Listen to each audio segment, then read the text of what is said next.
আমি রুমানা পারভিন আজকে চলে আসলাম ছোট্ট আর একটা ভিডিও নিয়ে। এখানে দেখতে পাচ্ছেন এই যে পাইপিং জেল তৈরি করেছি, এটা হোমমেড। এটা কিভাবে তৈরি করেছি এটা রেসিপি একদিন আপনাদেরকে দেখাবো। আজ একটু কেকের সিম্পল একটা ডিজাইন দেখাবো। এটা হচ্ছে গিয়ে জার কেক। এই দেখুন, এটা আমার ইয়ামি পেজে পেয়ে যাবেন। এটার প্রাইসটাও খুব রিজনেবল। এখানে হচ্ছে গিয়ে স্ট্রবেরি ফ্লেভারের এবং এটা হচ্ছে ভ্যানিলা ফ্লেভার এবং এটার ভিতরে আরেকটা কোড দেওয়া আছে, সেটা স্ট্রবেরি ফ্লেভারের। এখন এটার উপর একটু সামান্য একটু আমি স্ট্রবেরি ফ্লেভারের একটু জেলটা দিয়ে দিচ্ছি, খেতে ভালো লাগবে।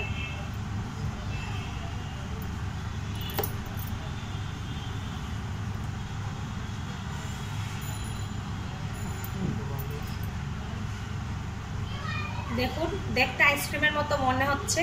আর একটা কথা বলি, এই কেকটা কিন্তু ডিপে রেখে খেতে খুবই মজার, আইসক্রিমের মতোই অনেকটা ফ্লেভার আসে। এটা খুবই টেস্টি, আশা করি আপনাদের ভালো লাগবে। এটার মধ্যে একটু ডিজাইন করে দিব আমি।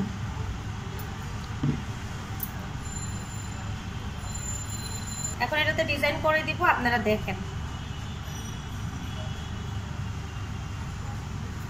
ডিজাইন বলতে গেলে কি, এই একটু আঁকা বাঁকা করে একটু দিয়ে দিব যাতে কেকটা দেখতে একটু ভালো লাগে। এই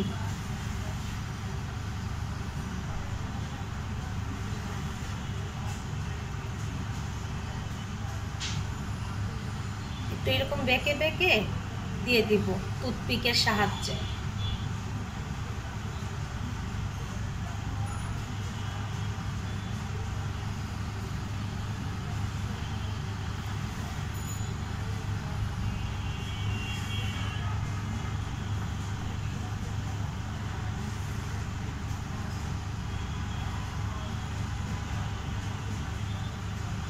এই দেখুন, ডিজাইনটা ভালো লাগছে। এই জার কেকটা আপনারা ইয়ামি পেজে পেয়ে যাবেন। দেখুন, খুবই সুন্দর। এখন আমরা একটা কেক ডেকোরেশন করব, এটা দেখাতে চলে আসবো।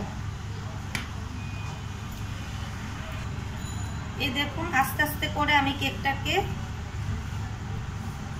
অনেক সময় টিভিতে দেখেন যে অনেক তাড়াতাড়ি করে যে ডেকোরেশনের এটা দেয়। আসলে আমরা যারা ইউটিউব চ্যানেল আছে বা ভিডিও করি তারা কিন্তু ওই যে ওইটা একটু টেনে টেনে দেখালে মনে হয় স্পিড, আসলে এটা আস্তে ধীরে সুন্দর করে আগে কোটটা করে ফেলবেন। খুবই সুন্দর। এইভাবে রাউন্ড করে দিলে কেকের সব জায়গায় সমানভাবে যায়। আবার দ্বিতীয়ত, কত ইঞ্চি আমরা ক্রিমটা দিচ্ছি সেটার ব্যাপারেও জানা যাবে।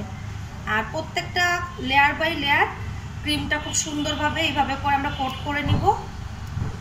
তারপর আমরা একটা স্কেলের সাহায্যে পুরো কেকটাকে কভার করে ফেলবো। এবং একটা কথা মনে রাখবেন যে মানে 1/2 ইঞ্চি ক্রিম দিতে হবে, কারণ অনেকেই আবার ক্রিম খেতে পছন্দ করেন না, আবার অনেকেই ক্রিম খেতে পছন্দ করেন। ঠিক এইভাবে করে আমরা পুরো কেকটাকে কভার করব। করার পরে স্কেলের সাহায্যে সেটাকে আরও সুন্দরভাবে স্মুথলি ডিজাইনটা করব। কভার করব খুব আস্তে আস্তে করে। এবং দেখতেই পাচ্ছেন আমি কিভাবে করছি ক্রিমটা। এইভাবে করলে আমাদের ক্রিমের কোটিংটা সুন্দর আসে।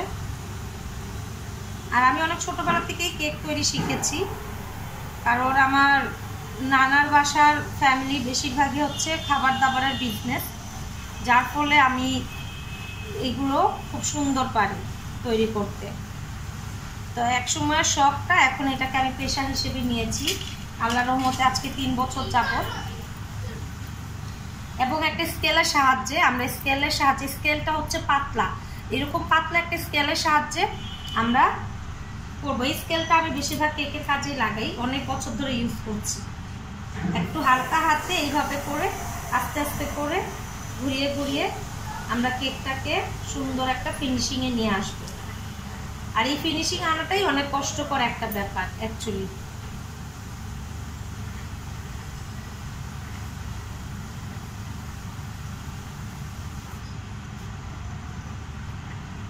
আর আজকে যেহেতু আমি পাইপিং জেলটা ব্যবহার করব, তাই এটা সবসময় মনে রাখতে হবে যে পাইপিং জেলের কোনো ব্যবহার হলে বা অন্য কোনো কিছু দিতে হলে ফিনিশিংটা একটা হালকা পাতলা দিয়ে তারপর আপনারা ডিজাইনটা করতে পারবেন।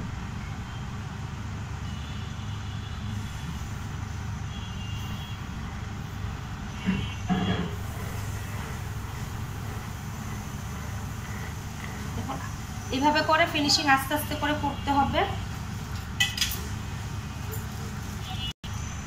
এখন এরকম একটা স্ক্র্যাপার দিয়ে ডিজাইনের স্ক্র্যাপার দিয়ে আমি সাইডের ডিজাইনটা করে নিব, কারণ স্মুথলি এটা কেকের ফিনিশিং দেওয়া লাগবে না। স্মুথলি ফিনিশিং দিতে হয় যেসব কেকের, সেগুলো স্মুথলি আমি দেই। এই স্ক্র্যাপার দিয়ে আমি ডিজাইনটা করে নিব সাইডে হালকা হাতে।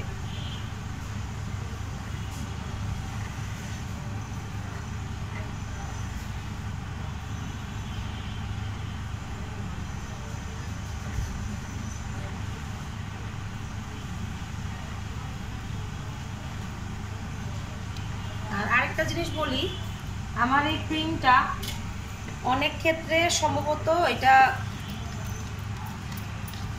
বিট করাটা কোনো একটা সমস্যা হয়েছে, কারণ ক্রিমটা আমি দেখছি স্মুথলি না। এখন এটা কি গরমের কারণে হলো কি না আমি সঠিক বলতে পারি না। তো যাই হোক, আমি এই জন্য এইরকম ডিজাইন করছি যাতে কেকটার যে ভুল ত্রুটি আছে সেটা ঢেকে যায়, যেটা সত্যি কথা। আমরা যারা হোম মেকার, যারা বেকিং নিয়ে কাজ করি, আমরা কিন্তু অনেক কিছুতেই অনেক চালাকি করতে পারি, আমাদের জন্য এটা কোনো ব্যাপার না।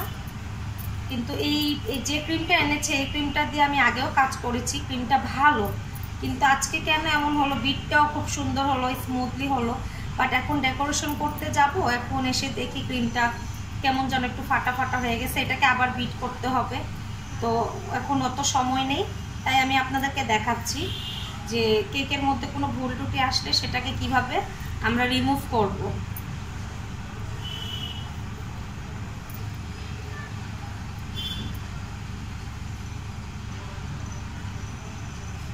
দেখুন আমার কেকটা লাল টুকটুক হয়ে গেছে এবং সুন্দর হয়ে গেছে। এটার যে ভুল ত্রুটিটা আছে আলাদার মতো এখন বোঝা যাচ্ছে না। এটাকে ট্যাপ করে নিব, ট্যাপ করলে সাইডে যে জেলগুলো দিয়েছি সেই জেলগুলো সুন্দরভাবে কেকের সাইডে সাইডে পরে সুন্দর হয়ে যাবে। আসলে কি, আমরা যারা হোম মেকার আছি, আমরা অনেক আইডিয়াগুলো নিজে থেকেও কাজে লাগাই। এমন না যে আমরা যেখানে শিখেছি সেখান থেকে আমাদেরকে অনেক আইডিয়া দেয়, অনেক আইডিয়া ওনারা দিয়ে দেন, আর পরে যখন আমরা কাজ করতে থাকি, কাজ করতে করতে আমাদের ভিতরে কিন্তু অনেক আইডিয়া চলে আসে। দেখুন আমার কেকটা কিন্তু সুন্দর হয়ে গেছে। আসলে এই কেকটা আমার বাসায় খাবো। আর দ্বিতীয়ত হচ্ছে আরেকটা খুশির ব্যাপার, আমার কাছে আমার ইউটিউব চ্যানেলে 30টা সাবস্ক্রাইব হয়েছে। তা আমি অনেক খুশি যে এই অল্প সময়েও দর্শকরা আমার পাশে আছেন, তার জন্য অনেক অনেক ধন্যবাদ। তা আমি কেকটা অনেকটা ডিজাইনটা আমি সুন্দর করে ফেলতে পেরেছি। দেখুন এখন একটু আমি চামচের সাহায্যে এই যে এইভাবে করে একটু নাড়িয়ে নাড়িয়ে ডিজাইনটা একটু অন্যরকম ডিজাইন দেওয়ার চেষ্টা করতেছি। হালকা হাতে এটা করতে হবে। আর অ্যাকচুয়ালি আজকে আমার স্টুডেন্টও আসে নাই, আমি ওর জন্যই সব রেডি করে রেখেছিলাম, কিন্তু কোনো কারণবশত সে আসে নাই, এই জন্য ভাবলাম যে একটা ভিডিও করব। দেখুন কেকটা মাশাআল্লাহ খুবই সুন্দর হয়ে গেছে আমার কেকটা। এখন এটাকে আমি আরেকটু সুন্দর করে দেই, যেহেতু আজকে আমি সাদা করব। সাদার মধ্যে আর সবচেয়ে বড় কথা কি, গরমে কিন্তু আমাদের ক্রিমগুলো অনেক সময় মনের মতো স্টিফ হয় না। যেমন আজকের ক্রিমটা নিয়ে আমি তো খুব এখন প্রবলেমে পড়ে গেছি, কিন্তু যাই হোক, যেহেতু এটা বাসার জন্য খাবো তাই তেমন কোনো সমস্যা নেই। দেখুন কেকটা খুব সুন্দর হয়ে গেল আমার। এটা আমি ফ্রিজে রেখে দিব, ফ্রিজে অনেকক্ষণ রাখার পরে সেট হওয়ার পরে আমরা সবাই সেলিব্রেট করে খাবো।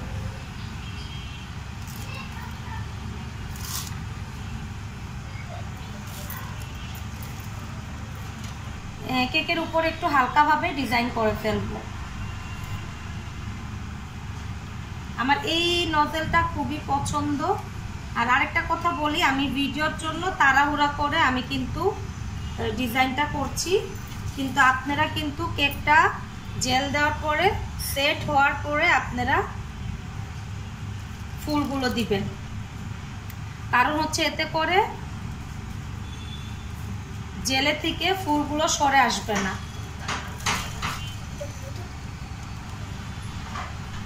জেলটা যখন ফ্রিজে সেট করে ফেলবেন তখন কেকটা ডিজাইন করতে অনেক সুবিধা হবে এবং ক্রিমটা সরে আসবে না। এখন আমি ভিডিওর জন্য আমি আর ফ্রিজে দিলাম না, একবারে সেট করতে রেখে দিব। আর সবচেয়ে বড় কথা হচ্ছে ডিজাইন কিন্তু এটা আমাদের নিজেদের পছন্দ অনুযায়ী আমরা করব, কারণ ডিজাইন কখনো কাউকেই মানে মাথায় ঢুকিয়ে দেওয়া যায় না। আজকালকার ডিজাইনগুলো আমরা অনেক সময় ইউটিউবে দেখি, আমরা নিজেরাও ইউটিউবে দেখি, অনেক ডিজাইন ভালো লাগলে সেই ডিজাইনগুলো আমরা করি, বাসায় ট্রাই করি।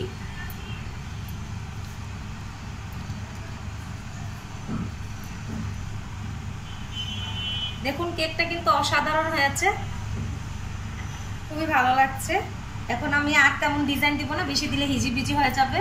এখন কিছু ফুল এক সাইড থেকেই দিয়ে দিব।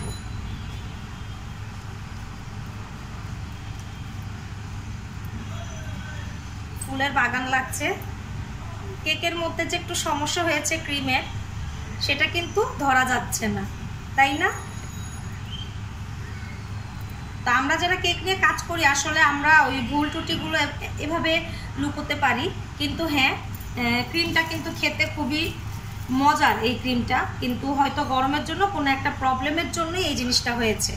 তা আশা করি আমার এই কেকের ডিজাইনটা আপনাদের ভালো লাগবে।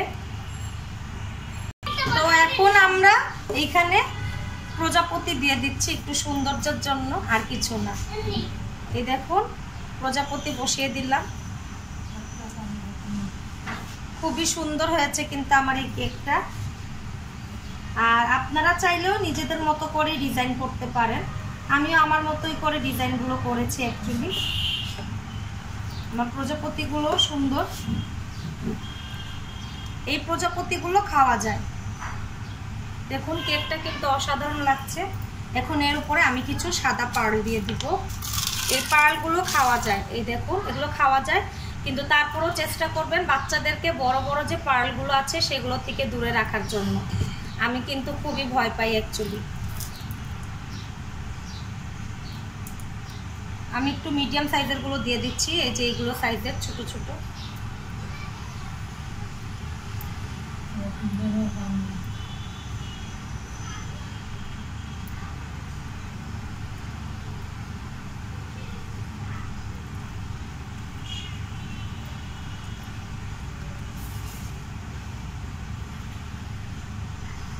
দেখুন অসাধারণ একটা ডিজাইন। আমার অ্যাকচুয়ালি আজকে এই ভিডিওটা মূলত ডিজাইনের জন্য করা, তো এই কারণেই আমি এটা করেছি, অন্য আর কোনো রিজন নাই।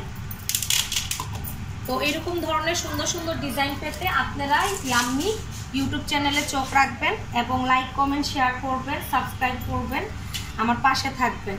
আর আমার ভুল ত্রুটিগুলো তো আমি অবশ্যই আপনাদেরকে বললাম, কেকের যে সমস্যাগুলো, কারণ এই সমস্যাগুলো কিন্তু শুধু আমি না অনেকেই পড়েন। তো এই ধরনের সমস্যা হলে কিভাবে আমরা সেটাকে মেনটেন করব, কিভাবে আমরা নিজেদের বুদ্ধি খাটিয়ে কাজটা করব, সেটার জন্যই আমি আপনাদেরকে বললাম। তো এই পর্যন্তই আজকের মতো, আল্লাহ হাফেজ।